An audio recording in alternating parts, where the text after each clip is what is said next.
Hi everyone, my name is Vidya Math and I'm an author. And today I'd like to read to you about writing and publishing. So I am going to read to you about the luminosity of energy, but within that there will be lots of details about the writing and publication process. So my latest book is called The Luminosity of Energy. It's a book about people's lives and how magic crisscrosses into our lives even when we are facing tough times. I was inspired to write this book because I was facing a difficult situation but could see that synchronicity was at play and thought I would write a story that showcased this type of phenomenon. The book is intended for people to relate to, but it also has humour in it to make people smile even if they are facing a tough time. My hope, too, is that it will make readers feel like they are not alone in whatever they may be facing. The creative writing process can be very smooth. I allow the books to write themselves and try not to interfere. I just support by capturing the stories I see as best I can. I get very emotional about what happens to the characters and what their lives are doing to them. Stories come to me if I open the gateway to creation, and I am grateful for this.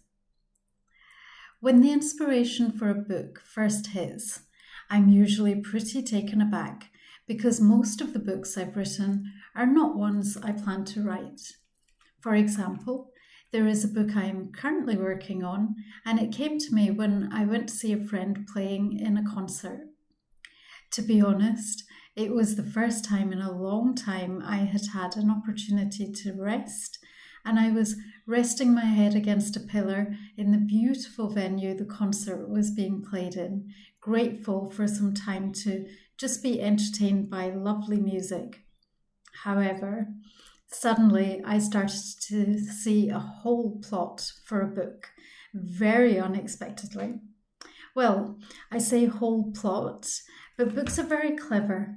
They show you something initially to make you sign up to the deal, but you never really know what's going to be in store.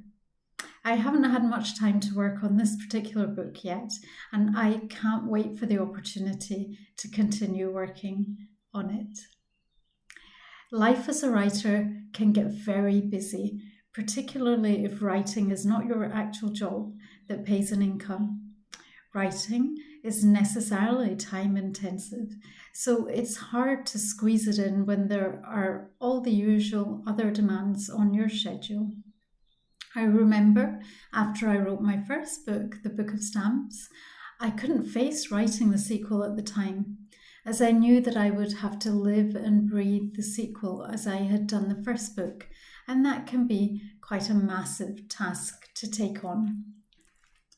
At the moment, I have 3 books published and 2 in publication, which means a lot of proofreading and promotional activities happening all at the same time, which is why there's no actual time to write just now, at the weekends or after work. I hadn't expected this as I haven't been in this situation before. So, writing a book is intensive, yes, but if you choose to write, be prepared for everything else that comes with it afterwards. All of that can be very intensive too. If you do embark on a writing adventure, think about the cover of your book. It might be a good idea to ask people to model your book cover, or you could set up some items that you think would be suitable for your cover and take a photo of them.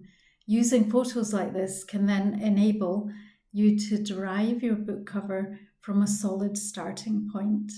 Otherwise, it can be difficult to explain to an illustrator what's in your head. The huge joy in writing, apart from the deliciousness of penning a story itself, is the reaction from readers and the encouragement from friends and family. I love surprising my family with a new book, and I love hearing from them and my friends after they've read the books. It's amazing to hear how excited they are about the stories and how they feel about the stories and characters. It's also wonderful to read reviews people write of the books I've written. Everyone has a different interpretation of what they read. They make their own movie in their head, and I love to hear people's interpretations of my books. I have a YouTube video featuring a poem about this sort of thing that you can watch. I'm going to put it in the comments below for you to check out if you would like to. I had two books released recently. The first is The Luminosity of Crystals and Dimensions of the Heart, and the second is The Luminosity of Energy. The Luminosity of Energy is technically a sequel to The Luminosity of Crystals, but it can also be read as a standalone book. I have seen some people buying the sequel when they have not read the first book, and I find this cute. It can be very interesting to hear from all the different readers who have either read one or both books and their experiences of reading them in order, or the other way around, or just one of the books.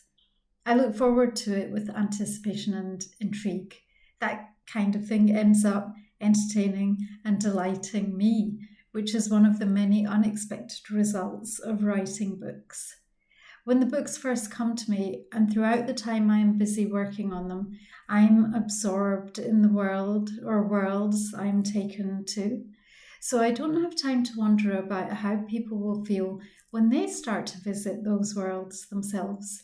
It's all very exciting.